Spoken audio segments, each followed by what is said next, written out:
Donc c'est le son. Serait spectaculaire.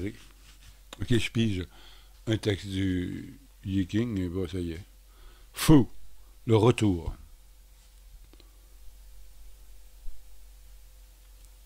On va voir. Le retour, le tournant. En haut, Quen, le réceptif, la terre. En bas, Chen, l'éveilleur, le tonnerre. L'idée de tournant est indiquée par le fait qu'après que les traits sombres ont repoussé vers le haut tous les traits lumineux, un de ceux-ci rentre dans l'hexagramme par le bas. Le temps de l'obscurité est passé, le solstice d'hiver amène la victoire de la lumière, l'hexagramme est rattaché au 11e mois, le mois du solstice, décembre-janvier. Le jugement, le retour, succès, sortie et rentrée sans faute, des amis viennent sans blâme, le chemin va et vient. Au 7e jour vient le retour. Il est avantageux d'avoir où aller. Après temps, le déclin vient le tourment. Après le temps du déclin vient le tournant. La puissante lumière qui avait été chassée refait son entrée. Un mouvement se produit, toutefois ce n'est pas un mouvement contraint. Le trigramme supérieur, Quen, a le caractère de l'abandon, du don de soi. C'est donc un mouvement naturel qui naît spontanément. C'est pourquoi la transformation des choses anciennes est parfaitement aisée. Le vieux est déposé, le neuf est introduit. L'un et l'autre correspondent au temps et n'entraînent donc pas de dommages. Des groupes se forment entre êtres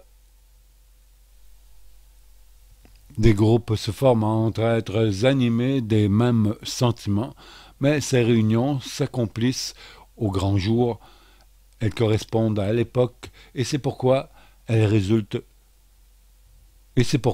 tout effort particulier et égoïste en est exclu, et il n'en résulte aucune faute.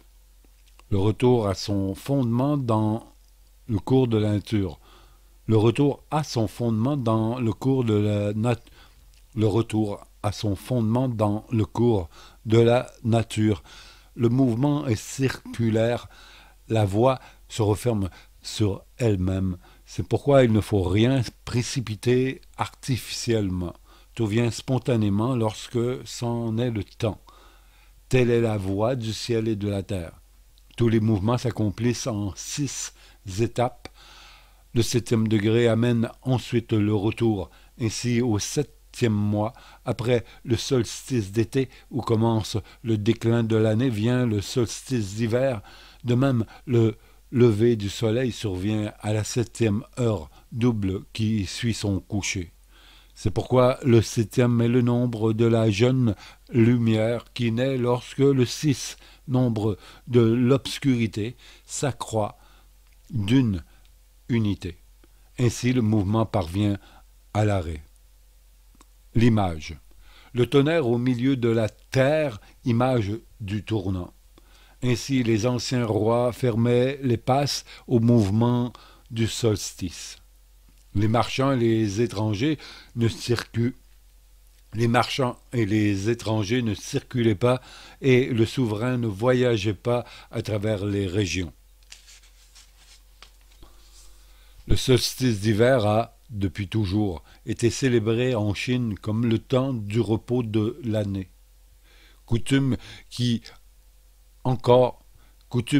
s'est encore maintenue dans le temps de repos observé à l'occasion de l'année nouvelle. En hiver, la puissance vitale, symbolisée par l'éveilleur, le tonnerre, est encore sous la terre. Le mouvement est à ses tout premiers débuts. C'est pourquoi on doit encore le fortifier par le repos, afin de ne pas le gaspiller en faisant un usage prématuré. Cette maxime de permettre à l'énergie qui se Cette maxime qui Cette maxime prescrivant de permettre à l'énergie qui se renouvelle de se renouveler. Cette maxime prescrivant de permettre à l'énergie qui se renouvelle de se renforcer par le repos s'applique à toute situation analogue. La santé qui revient après une maladie, la compréhension qui renaît après un différend.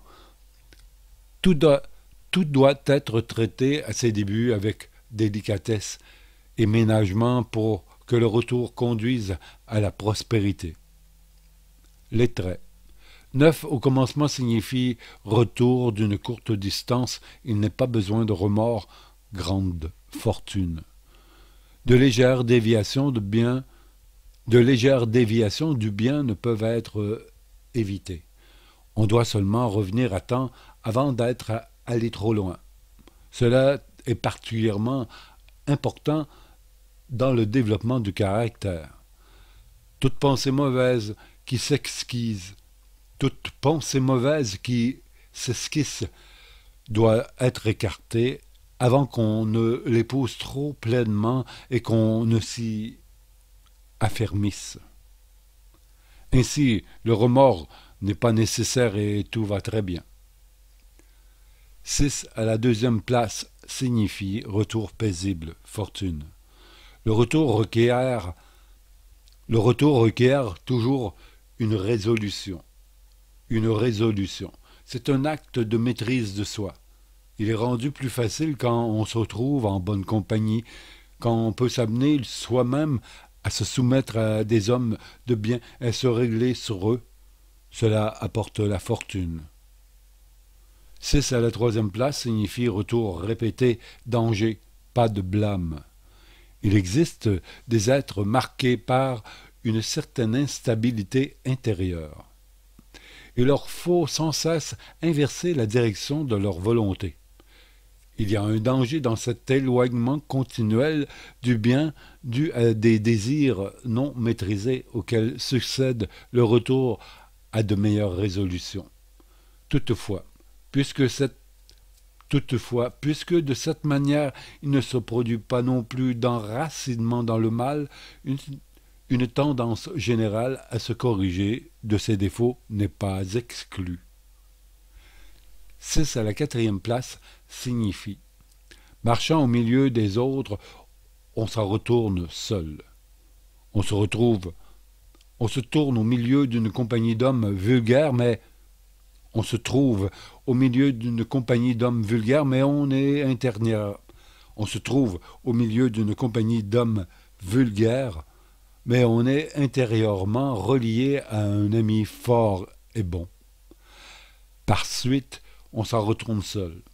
Bien qu'il ne soit pas fait mention de récompense ou de peine, la situation est sûrement favorable, car une telle résolution tournée vers le bien porte en elle-même sa récompense. En elle-même sa récompense.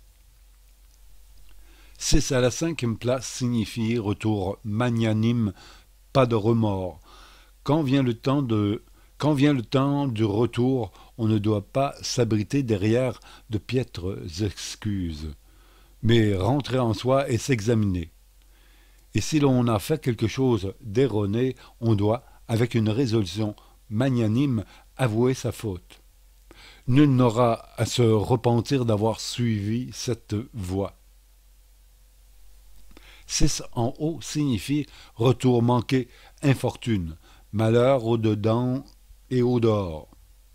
Si l'on fait marcher ainsi les armées, on subira finalement une grande défaite.